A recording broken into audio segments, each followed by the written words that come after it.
Hello and welcome back to Liam Taylor Guitar, the channel where I, musician and music educator Liam Taylor, share my experiences in the world of music creation and music performance and all things music. This week's video is really exciting because I get to talk to one of my favourite YouTube creators. Martin Kreary, you might also know him as Tantacrul, has been making video essays about songwriting, Eurovision, poorly designed music software and much more for several years. My favourite thing about his videos is how well thought through they are and how well presented, but also how relentlessly brutal he is about things that bother him in music. We talk about his journey into music, his journey into YouTube, his experiences on the platform, and share some advice for music making. This is a long but detailed interview which is ideal for fans of the Tantacrul channel or for anyone who just wants to know more about music or music creation. This chat actually got me thinking about my channel and some of the ways I could improve my own content and think about my priorities for making content for YouTube and for music in general. So if nothing else, this was a huge benefit for me. I should also mention that we were recording on what turned out to be the second hottest day of the year this year. So if it looks like we're sweating and kind of struggling with the heat, it's because we are. I began by asking Martin to summarize his channel in his own words. As far as I'm concerned, the channel is doing its job when I'm discussing music in some form. But for me, that could be structure, could be harmony. But because I'm also a visual artist and a designer, it's turned to things like notation software. And it's going to turn to things like visuals and music and how visuals combine nicely with music and stuff like that. So I kind of feel like as long as I'm talking about sound or music in some shape or form, that fits into the channel. And I like to do it in a kind of a entertaining way, and I also like to throw in what I think is an original way or a semi-original way of communicating the ideas, I suppose you might say. I'm just reaching forward for my tea. That's about as good as I think I'm going to do. So there you go. That's my channel. The thing that appeals to me about your channel and your content and your delivery is how relentlessly brutal you are about things that annoy you, or things that are poorly designed, or things you just, for whatever reason, do not like. With YouTube in particular, a lot of the delivery is this kind of exhausting enthusiasm that just, as a Brit, does my head in. So when I see people presenting stuff in a kind of more relaxed but massively sarcastic way like yourself, David Bruce is much the same, and I'd actually say Adam Neely's style of presentation is very British because it's not that crazy, hey guys, smash the like button, whatever. Yeah, he won't cover music he doesn't like, and if he does, well, maybe that, I mean, I assume he doesn't. That's what I believe about him, and that's what I believe about David Bruce as well, that those guys, they want to push the stuff that they're interested in. Yeah. And they'll just quietly ignore the things that they think are crap. And now, I know both those guys can go for it, especially Adam can go for it with like the A equals 432, which I loved, which I'm incredibly irritated about because I was in the middle of writing a A equals 432 video myself. Yeah, of course you were. And then that came, like it was just after the sonification one. I was obviously going to do something like that. Yeah. Anyway, but that aside, I agree with you on that. And I do agree with you that there are some irritatingly saccharine, I guess I'd say channels that are trying to maximize the amount of hits they get from the algorithm by just mentioning the right popular name. Oh hey, I keep thinking Britney Spears, but when is Britney Spears popular? It just shows how out of touch I am. But let's just say like Nicki Minaj. Oh, Nicki Minaj has this great track. It just dropped. Yeah, great. That's amazing. Do you actually like this music, or are you just hoping that someone will come to your channel and give you a like, and then you'll get more stats and all this? Well, I guess it is a kind of clickbait. You're not fake newsing in order to get views, but you are basically enthusing about things that just happen to be popular. I know that there's some YouTubers, and I do agree with it, who kind of go, you can go two ways in YouTube. You can either say, wow, gee, this new great thing happened. It's so great. Here's how it works. And you kind of think, oh, yeah, it kind of goes from the first and then goes to the fifth and it goes back to the first again. That's really great. But do you really like it? And then there's the other ones which are relentlessly whingy, brutal, always like whatever is popular, they go the opposite direction, this kind of binary way that you, and I totally appreciate that too. For me, it has to be justified. So I mean, now that said, I have made one or two videos when I started that, looking back, to me aren't justified, where I kind of didn't really, I made a couple of decisions about including bits of content that I slagged off, which looking back I would never do now. But that's more just I think me just not really knowing what I was doing. But yeah, it has to be valid, and you have to actually believe in what you're saying, and be fair in your criticism, and also make sure that the targets you're hitting are people who are in the public eye themselves and who are probably putting an idea out into the public to be discussed. Lay off people who are just having a bit of fun and just show that's true. Covering a song on the internet, and that's in particular where I've gone wrong, I think, in the past. But anyway. We'll circle back to YouTube in a little bit and your playing and your bands and so forth in shortly. I want to go right back as far as we possibly can to the first musical experience that you remember. Can we talk about the first time you either remember playing music or experiencing music and realizing that actually this could be a bigger part of your life than just something you casually enjoy? How do we get from that point to whatever your first thing in professional music is? There's a couple of hit points. There's a couple of saved memories that I have. Cool. And well, I mean, there's also a couple of stories. I mean, one of my uncles apparently heard me sing the Coronation Street theme when I was a kid, when I was a tiny little baby. Yeah. And I was going, na, na, na, na, na, na. And he went, oh, that's the Coronation Street theme. That kid's got talent. He can pick up a tune. You should really teach him music, and you should get him violin lessons. My parents, they weren't musicians themselves. My mom actually was a singer in a choir. I'll get to that. But but they didn't play anything. And they then sent me for violin lessons, and just being a little bit temperamental as a kid, I really didn't like, or I just didn't enjoy being screeched at while playing scales. It's such an unforgiving instrument to start a kid on. My very first one was violin as well, and I hated how it sounded. I hated how my hands felt. I was like, why didn't you just give me a piano? I mean, let's not get into the whole this whole discussion about how kids can be turned off music their entire lives based on a year or two of bad lessons they get from a teacher. Yeah. And also, each kid is different. Like I loved drawing things, and I loved creating things, and I liked getting results, because I guess kids don't really want to put in, well, at least me as a kid, I didn't want to put in a gigantic amount of effort, and I didn't understand this concept of put in the work and in a couple of years you'll see results. Yeah. So I just didn't like it. I was going to this place to do these scales that didn't make any sense to me, and I hated it. And I told my parents, I don't want to do this anymore. And they said, okay.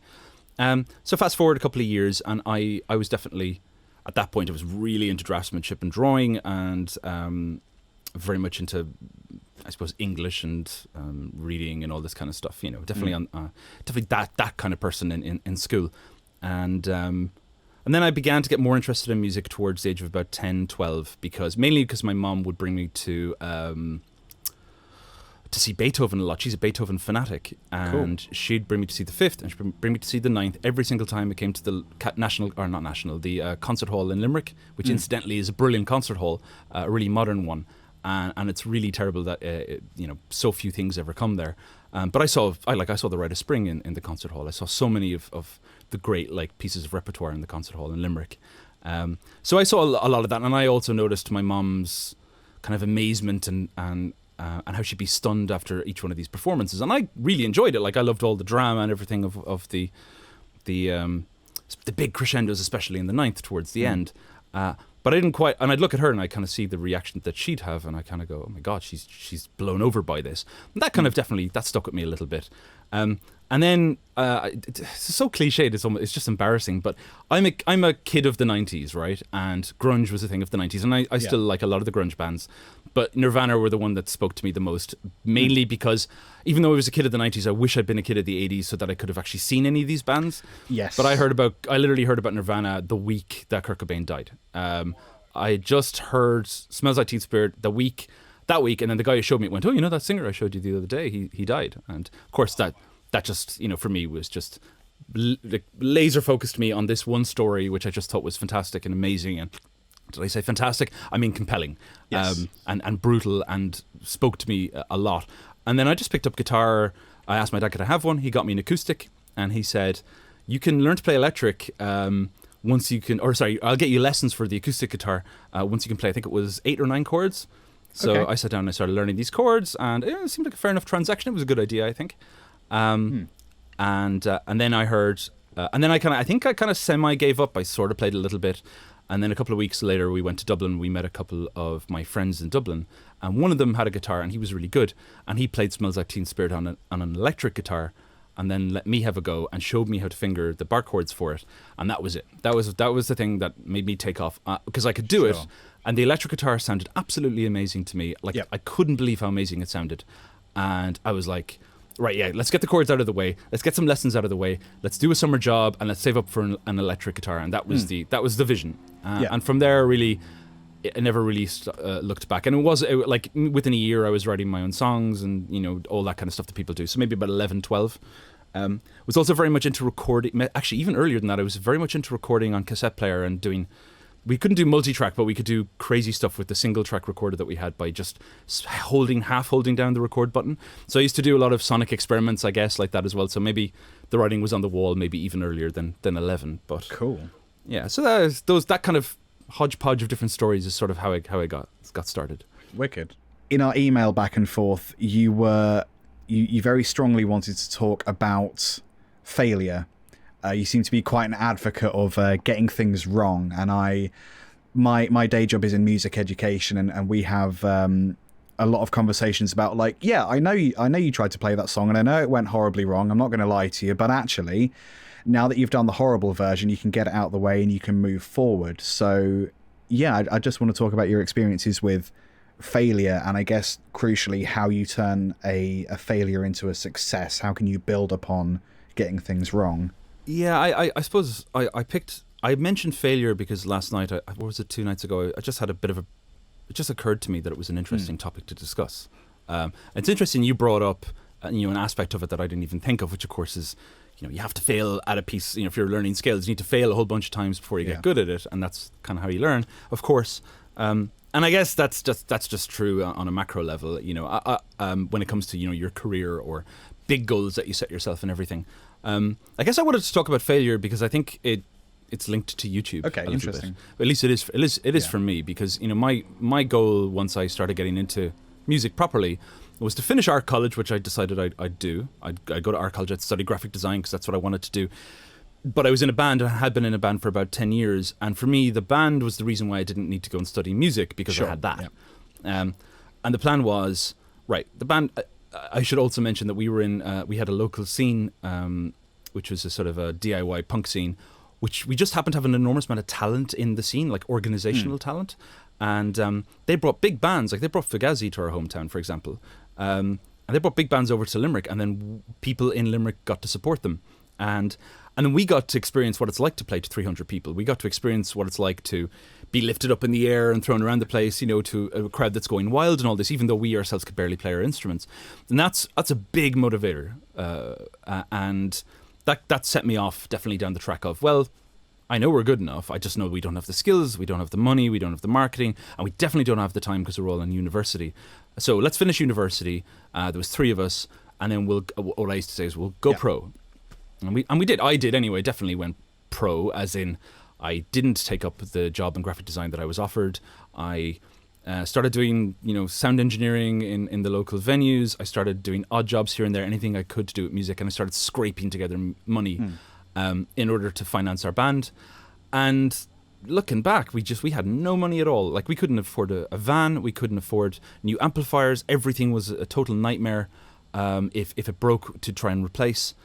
And absolute disinterest in our country, and I think across the world, because Napster had just landed, and that obviously tore up the assumptions we had, which were, we didn't realize it tore it up, but it basically removed the entire concept of, if you get albums in a shop, then people will buy the albums. We managed to get albums in a shop all over the country, but they never got bought. Because people just suddenly this online thing took over, and I mean they probably wouldn't have got bought anyway, but it might have got a little bit enough to give us money to buy a van or something. But so then just the writing was on the wall after a couple of years. Even though we got really good, and even though I learned an enormous amount doing this, especially in terms of marketing. Social media was something I just did not get and did not understand, especially like MySpace at the time was the way that you went.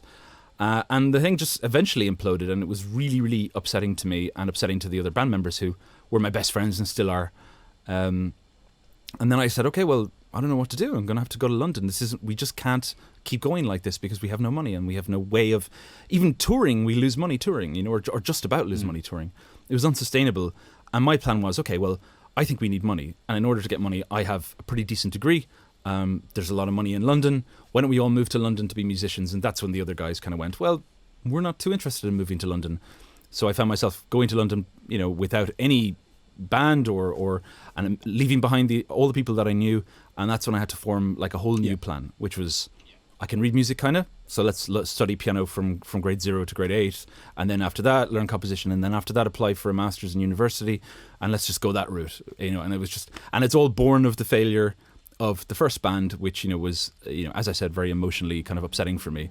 And because it was what I wanted to do. Incidentally, the first job I had in London was in an advertising firm, which couldn't have been, I couldn't have chosen a place more distinctly different from where I'd come from, where people are sort of honest and where we approach things critically, and when when we see something that's BS, we're honest about it, and we look for emotional authenticity. And then you go into an advertising firm where they ask you to animate a Pringles can, and that was a pretty horrible. That was one of the other driving motivators. I was like, I cannot live in this world.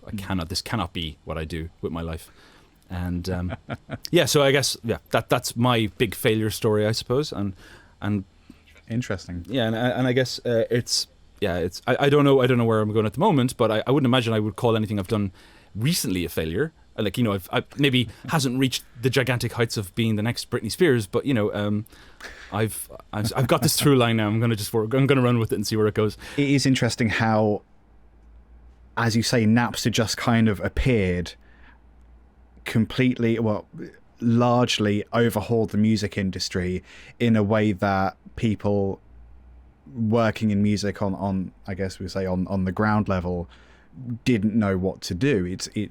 It's something that music is so digital these days. It's so hard to imagine a time before that, or even a time when it just comes in and just completely screws your life up, I guess, in a way. It's weird. It's weird, especially when you consider the time itself, which we didn't realize was a time of optimism. Oh man, and there might have been some money in people scouting and looking for bands and trying to find interesting music out there, and that just didn't, Napster put paid to that.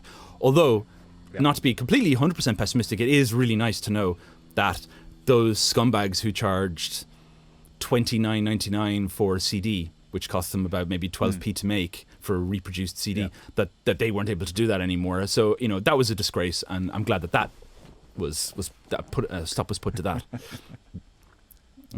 Anyway. Silver lining, I guess. Yeah, silver lining. So how do we get from the moving to London, the advertising firm, how do you get from there to your first YouTube upload? Okay, well, I was working in advertising, wasn't too fond of that.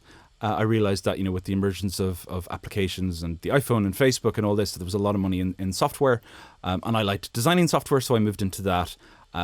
Then that kind of gave me a bit of finance, and that allowed me to start studying music with any free time that I had. So I studied all the grades for piano, studied all the grades for music theory, then studied with the composition professor who owns his own school of music, which is actually doing really well now. His name is Juan Rizzuto. Shout out to Juan.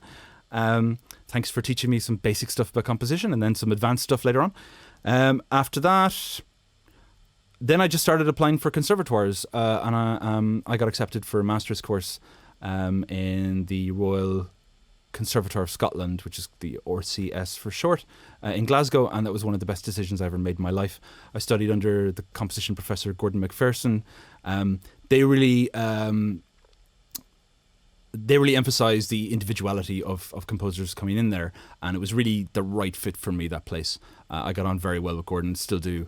And then after that, myself and my wife decided, once I got my degree, this was part of the big plan that I had, which was, right, get the degree, and then the second you get the degree, we have to have kids, because we're not getting any younger. And she was waiting for me to finish this course. We actually got married, I think, the week before I started the course. Had kids directly after I got my degree. I say kids because it turned out to be twins. And twins are a lot of work. And that was, and I knew, I knew that I couldn't just go globetrotting and getting performances all the time. So I had to kind of rein it in. With twins, I had to adjust, because twins are a whole different kettle of fish. One person just cannot, when they're young, look after them by themselves. Maybe some people can, but we totally couldn't. They're very mild. I don't want to be alarming. They had some health issues, and it required us to be there with them most of the time together. 2 people. So going to rehearsals, going abroad, skiving off, and just doing whatever I wanted was out of the question. And I just thought, okay, well, what can I do in the meantime? And I thought, well, I'd like to study. When the kids get a bit older, then I can maybe get back out there again, and I'll do performances, and rehearsals as much as I possibly can. But maybe if I study a bit, then maybe I'll be even better as a composer. And a little boring just sitting there reading theory when I can't apply it and practice it. So I thought of the YouTube channel, because I was a really big fan of Red Letter Media. You know those guys? Oh yeah. Loved the Plinkett reviews of Star Wars, because they're really informative, really kind of well made, and really funny, and blisteringly. Not blisteringly unfair, but a little deliberately unfair in places, and just really, really funny. And I loved how technically they broke down all the shots and everything, and how they pointed out the illogic of the movie. And I just thought, wow, YouTube can do long form comedy criticism that's more complicated than anything you'd see in mainstream media. And I thought, sounds perfect for a music channel. So I thought, at the time, I thought of myself as, I want to be kind of like the Red Letter Media of music, except I don't want to do exactly what they're doing. I want to talk about music in a structured way, but I also want to inject a bit of my own personality and humor into it. And also I have an animation background and a bit of a film background, and I want to kind of make use of those skills too. And I just started by doing a composition tutorial, and that was okay. And I threw in a couple of jokes. It was a bit wooden. And I kind of thought, okay, this is going well, and released that. Got, like you say, a couple of hundred views, and then I started the whole, I'm going to post my own stuff on Reddit. Oh, Reddit doesn't like when I do that. Oh, this is actually hard. It's hard to get your stuff out there. Reddit will make you feel like a failure, and not in a constructive way. Oh God, there is an art to Reddit. You want to talk about failure? Talk about trying to post stuff on Reddit. Oh my God. Yeah, that's a dark art, right? Trying to get your stuff on Reddit. It's funny when you release something on Reddit, and if it does well, the Reddit comments are more cantankerous than the YouTube comments, which is quite funny. I've had some success with Reddit, but for every success I've had some many painful comments. Just, there's something about Reddit users, they know exactly what to say to really hurt you deeply. What kind of comments hurt you? That's an interesting. What particular brand of criticism gets your goat? I get called fat a lot, which is great because I am. That's pretty. I get crap. Boring British, which is interesting because I am British. That's true. Well done. Just weird stuff that is true about myself, but you're saying it like a negative, and I don't understand that. Or you'll always get things where actually in this measure you refers to this note as this note, when actually I think you'll find it's this note. And I actually don't care that much. That's actually those are the kind of criticisms I'm glad I get, because I've been known to. I've definitely made a couple of mistakes in previous videos where I kind of go, you know the ones I'm talking about, where you said the wrong inversion of this chord and someone will call you out on it, and then it kind of takes the sweet feeling away from the video when you know you got an error you can't correct or edit out. But what I found about music theory and interpretations of music is actually a lot of it is interpretation, and there's a million different ways to say different things. I can't remember what the video I did recently was, but I think I made the point that a pair of notes, if you're a guitarist, you'd call any pair of notes either a power chord or a double stop, even though we know technically a power chord is a root and a 5, and you can have any number of roots and any number of 5s, but a power chord is that. But blues musicians will call it a double stop, and a double stop is something that comes from traditional violin string instruments. But actually the most correct word to describe any pair of notes is a dyad, but I never use that word because I'm a guitar player. So even though there are technically correct ways of saying things in music theory, a lot of it is about perspective and interpretation, and ultimately it's all based on what some dudes in togas said a very long time ago. So maybe we should alter some of the language these days, maybe. But then Reddit doesn't like that either. Definitely, YouTube definitely shows up the lack of standardization with the names of certain things across the different genres. Yeah, that one, I've actually come across that one as well. People going, hey, no, it's a double stop. What are you talking about? But those ones are just like, that's the name of this thing. It's if you get the theory wrong, the actual, if you're describing a phenomenon that isn't actually correct, or if you get the science behind it incorrect, that's a real problem. I've done one or two of those as well, by the way. I think we all have. Or it's usually just misnaming a chord or something. The comments that bother me the most are the ones where people go, "You've been really mean unfairly to a person who didn't deserve it." Those ones really get me, and I kind of go, "Oh God." There was one video where I just sort of I used an example for a joke of a student doing some sonification. It was really crap, by the way. It was really, it was really hard not to.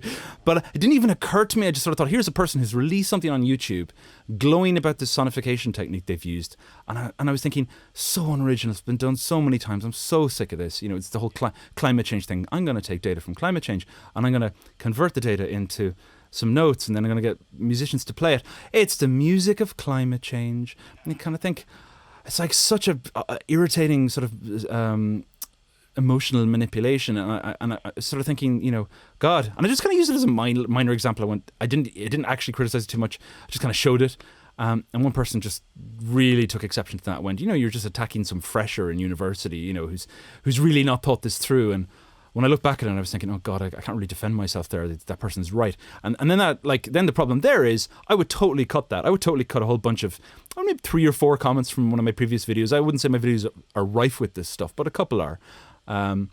There's a couple of errors here and there, but I'd love to go back and just edit those out in a way that isn't really jarring and awful. Like, let me edit it out and let me go and re-upload it, but not lose all the views and not lose all the, the credit and everything. YouTube just cannot figure out how to do that. I mean, I know why. I know the ways you can game a system like that, but I think you can solve it too, and that's really frustrating.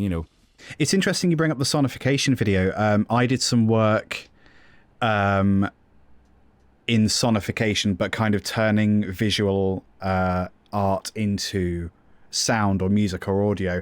And actually your video on sonification, like when you type in sonification, it's one of the things that comes up. So I watched that, and I think that was the first thing of yours I really saw.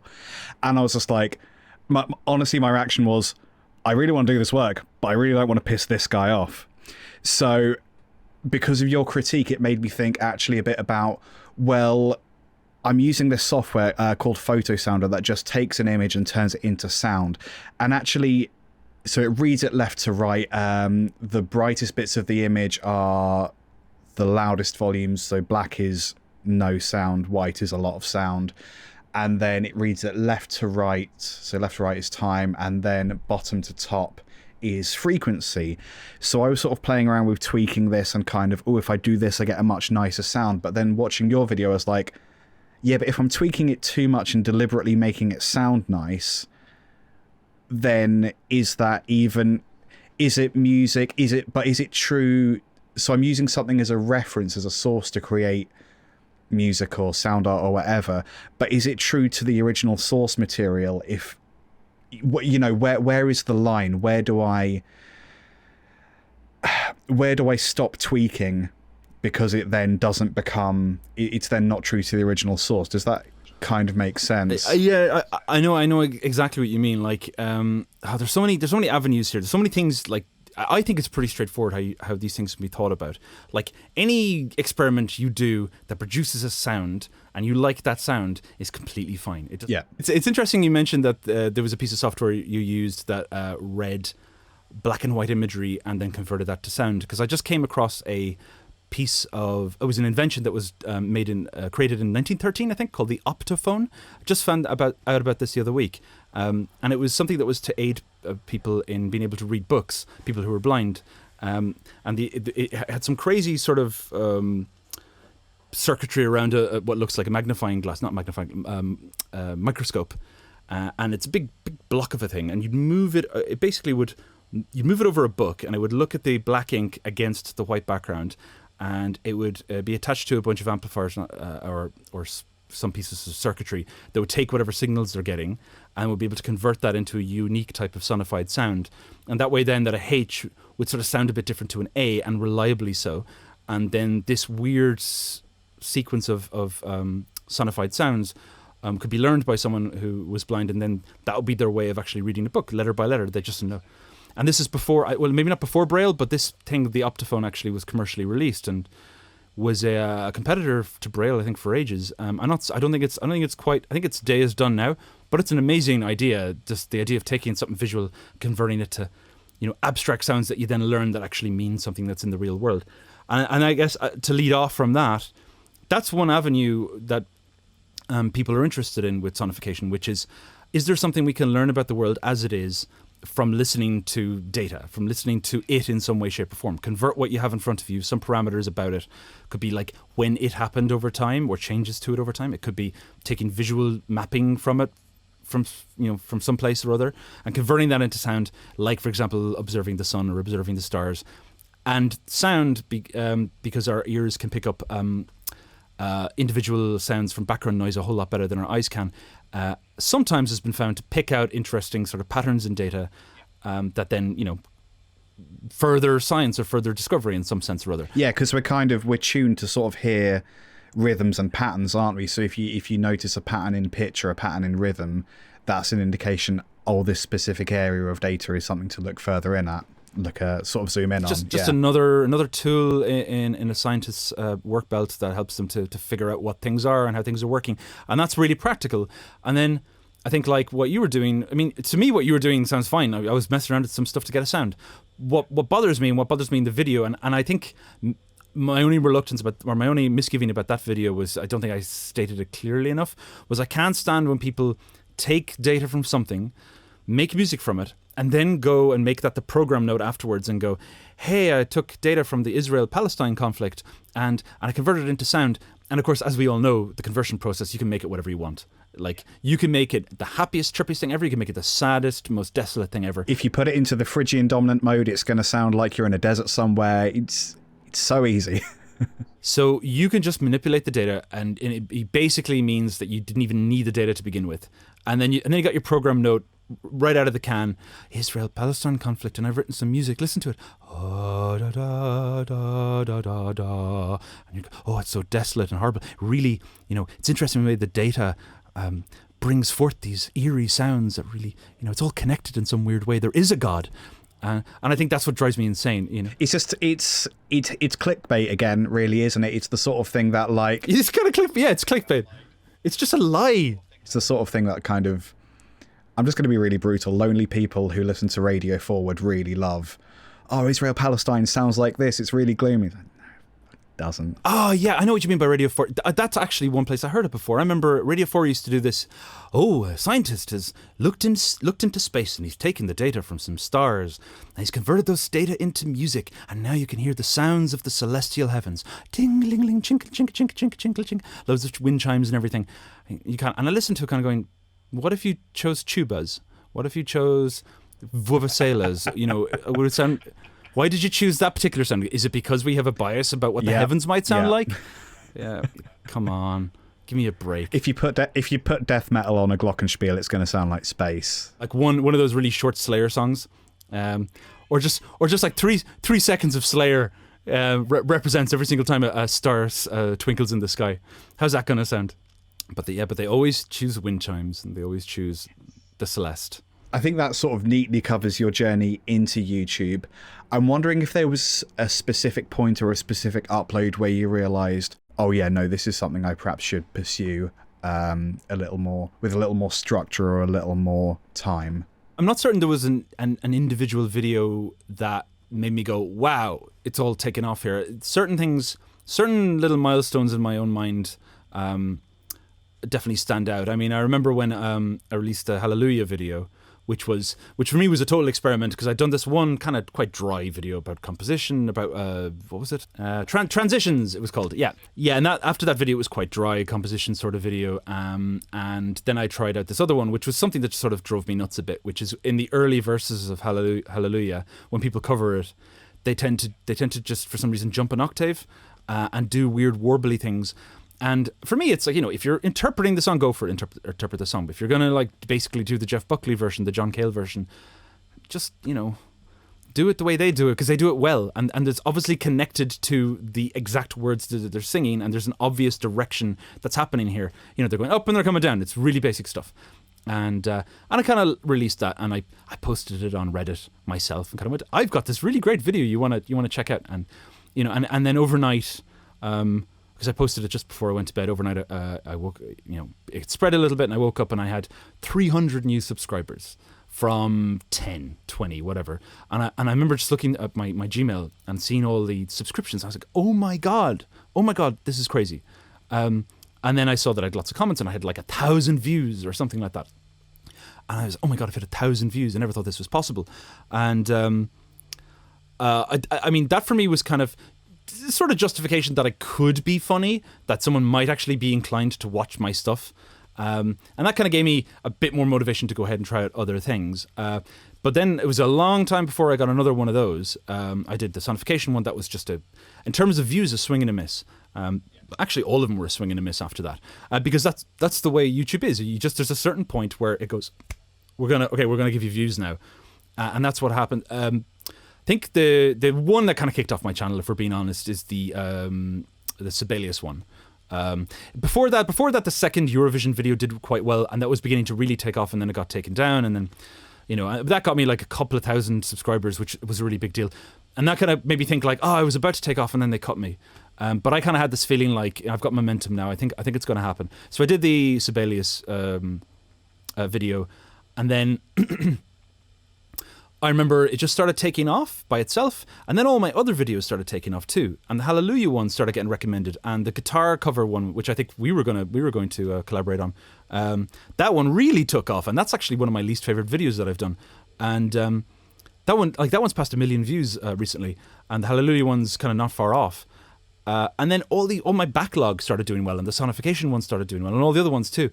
And that was kind of crazy. And then there was a period, I remember there was one day where I got something like, I think I got like 10,000 subscribers in 2 days or something. And I looked at it and I kind of went, this is insane. Now that was a very, very high peak and a very quick fall off after that. It wasn't, obviously I don't have that many. I've only got like not quite 100,000 yet. But for me, that was a big moment. And then I started getting emailed and contacted constantly by people about all my videos all at the same time, because basically all my videos, it's like I launched all my videos all at once and they all did well.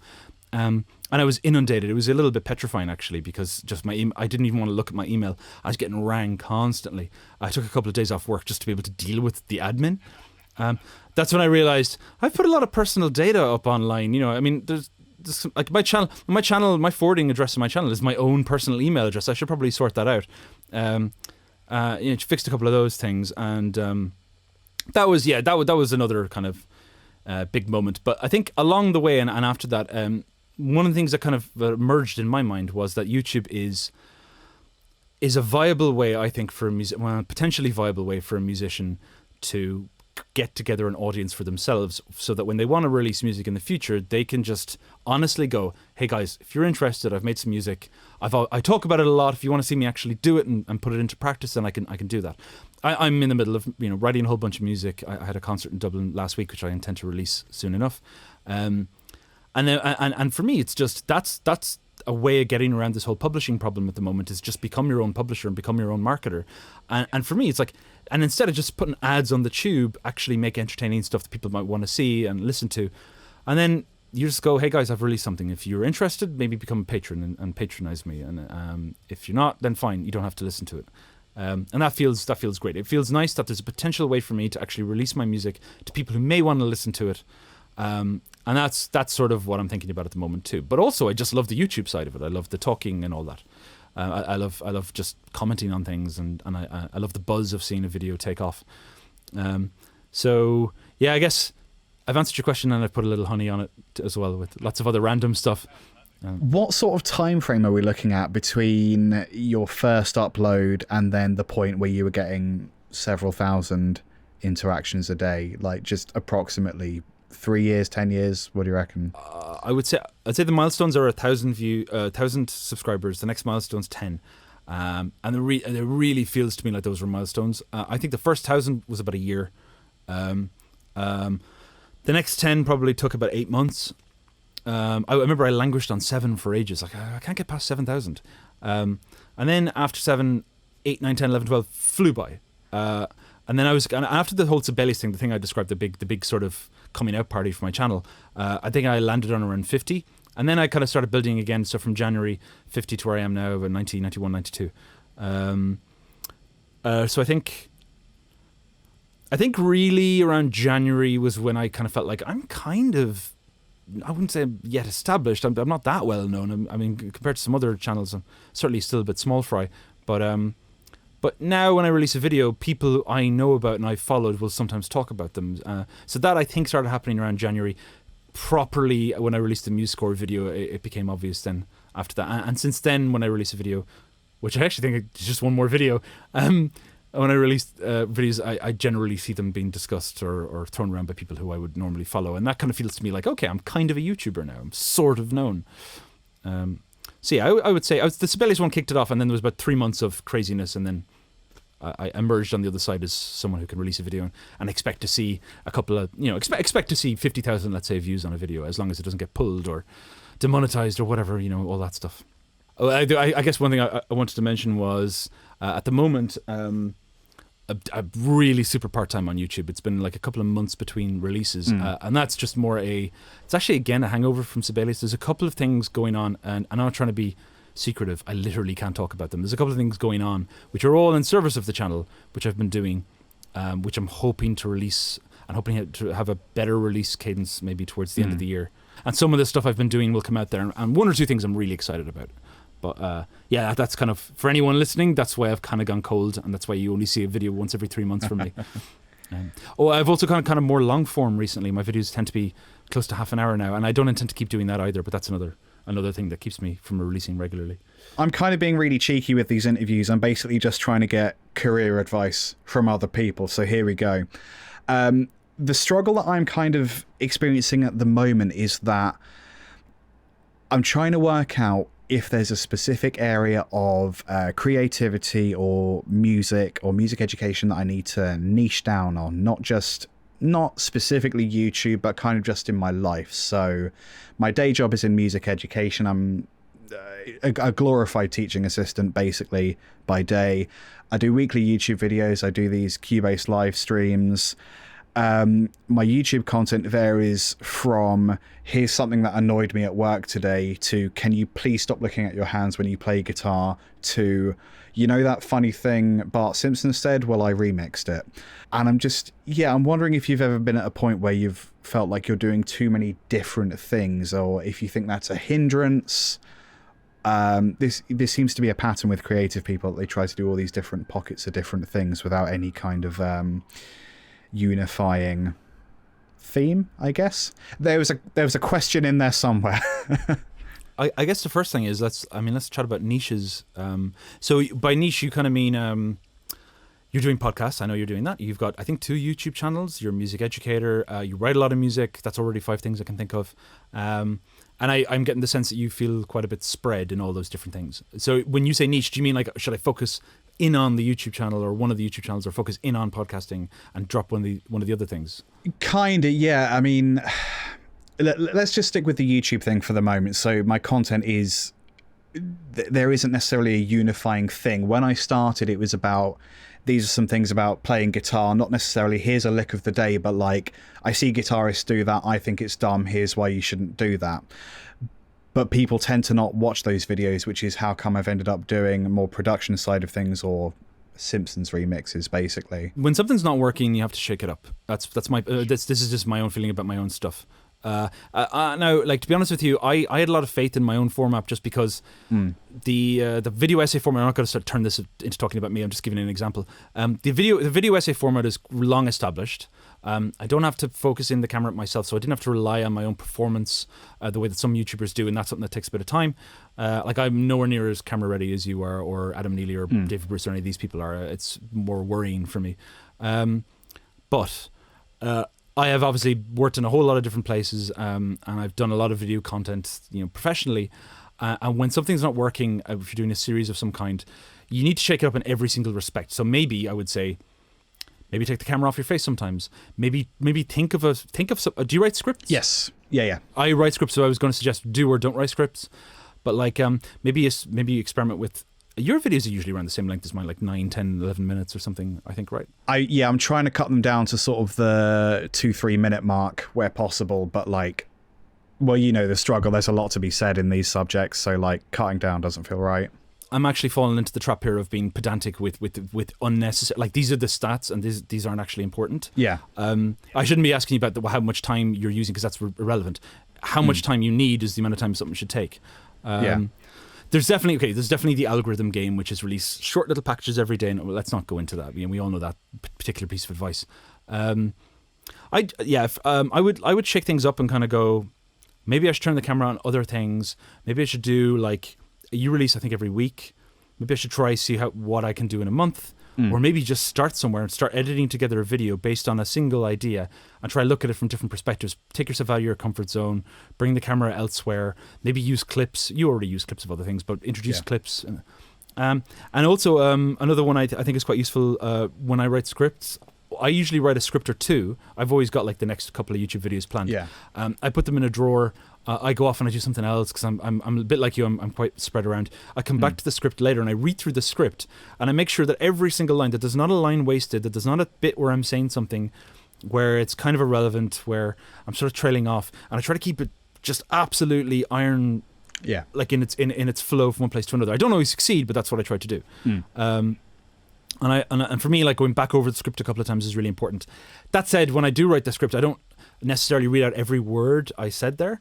I try to write the script in a way so that I can kind of talk over it in a style that feels more natural to me. But that's my own. Yeah, so kind of jumping off points rather than, I am reading a script now. These are the words on the page. Yeah. I mean, it depends. There is an art to reading a script and sounding like you're doing it legit. And I would say, well, let's say the music score video, there's no way I could have jumped off the cuff on most on most of those points. I had to, I'm basically reading off a page for most of that. Same with the Shostakovich one. With let's say the Hallelujah one and some of the earlier ones, I've written out what I'm going to say, but I'm not necessarily saying every word. Yeah, that's another one. I think, I don't actually know what your process is. You might do all these things. But those are the kind of things that work for me. And definitely shaking up the format. Sure. If something's not working. Nice one.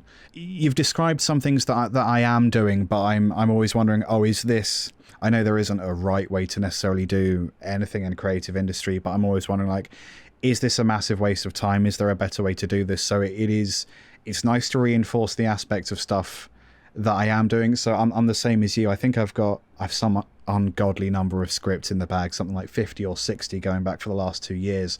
I put them in a Google... I've nothing like that, but... Yeah, like too many videos. I stick them in a Google Docs folder, and then like every now and again I'll go through and like, oh yeah, no, that one's been on my mind recently. Let's try and go through that script.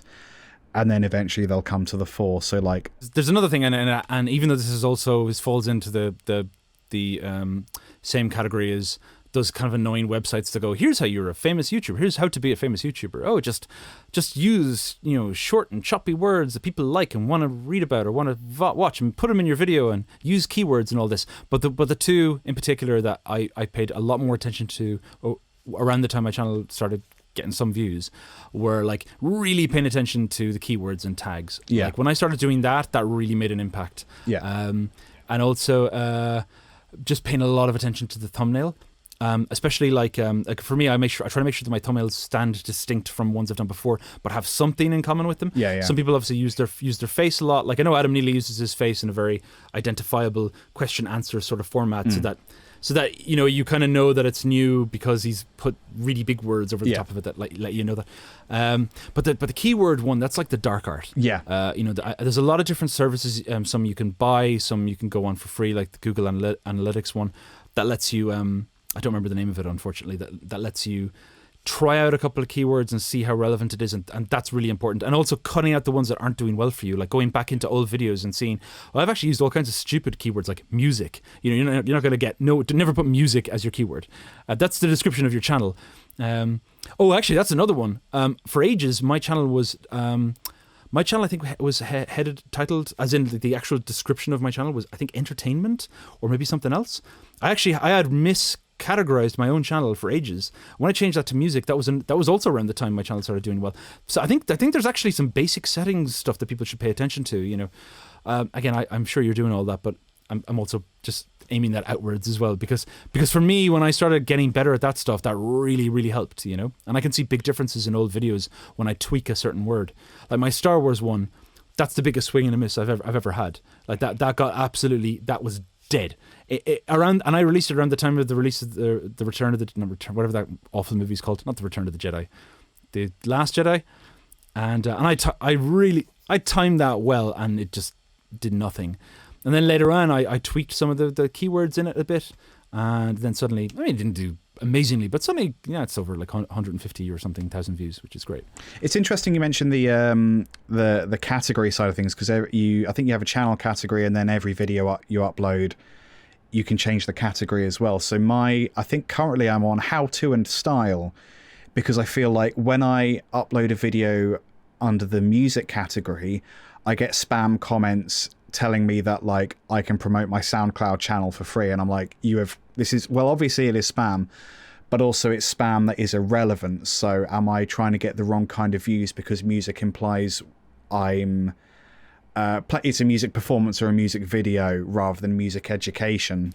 That's exactly what my issues. I because I was getting nothing elsewhere, I thought my problem I think how to, and this is me imagining based on how I can, just from actually working in massive corporations, how some of these things are broken down. I'm guessing that how to is going to fall more under DIY, makeup tutorials, and I'd worry a bit because I'm pretty certain that all the other YouTubers are all under the category of music. I certainly am, and I feel like it's a catch-all because remember, YouTube doesn't really know that you're giving a tutorial necessarily. But if you've got Britney Spears in the title, it's going to start linking you to other Britney Spears, and and I guess if your category isn't music, it might think you're making a Britney Spears diorama or something. I don't know.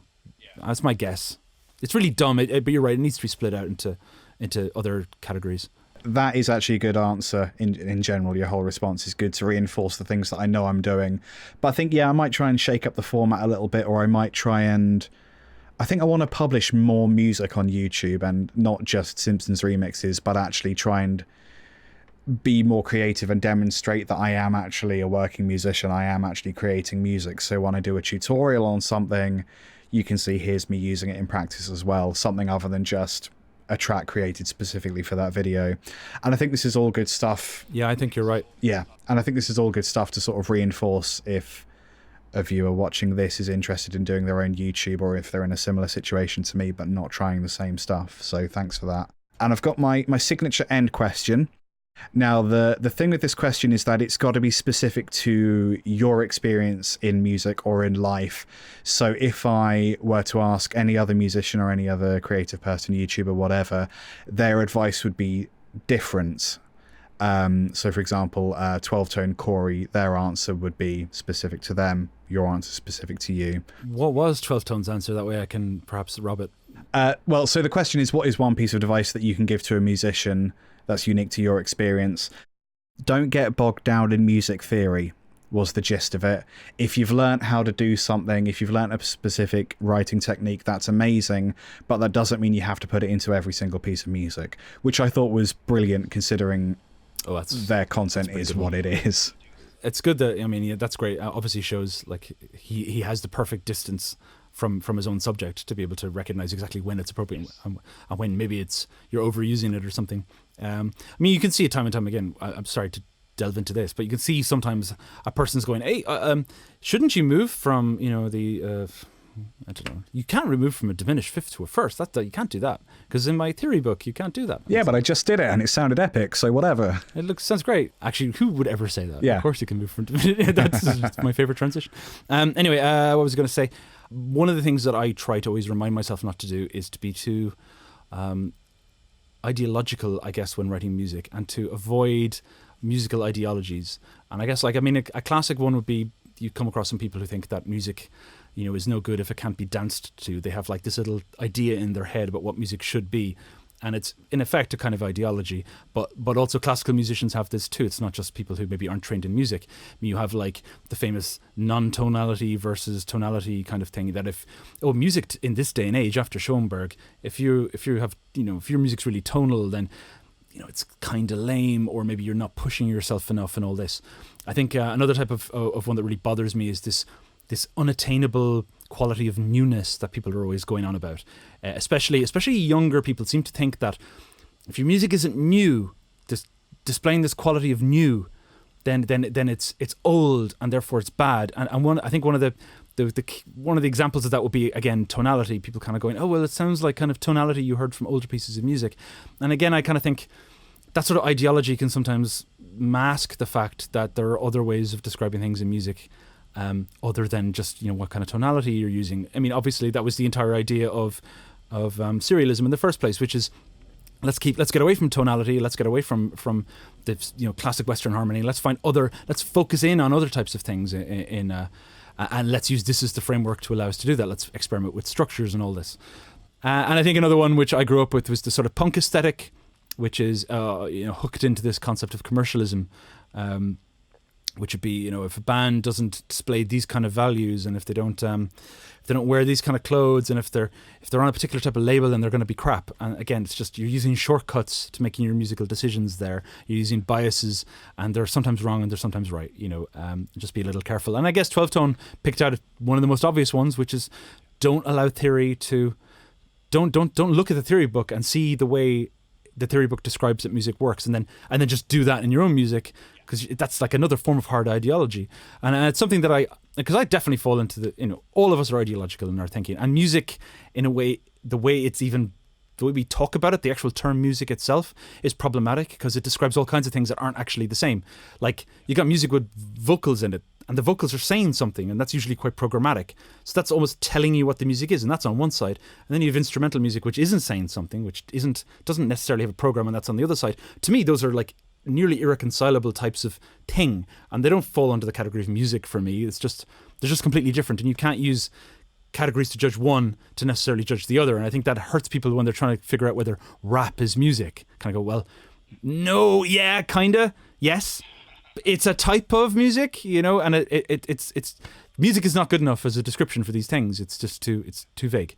And I think, and anyway, like that's the term ideology is one I often use myself to figure out whether I think someone is judging honestly or openly, or whether they're falling into some sort of bias, something that they've read, or some sort of like learned attitude.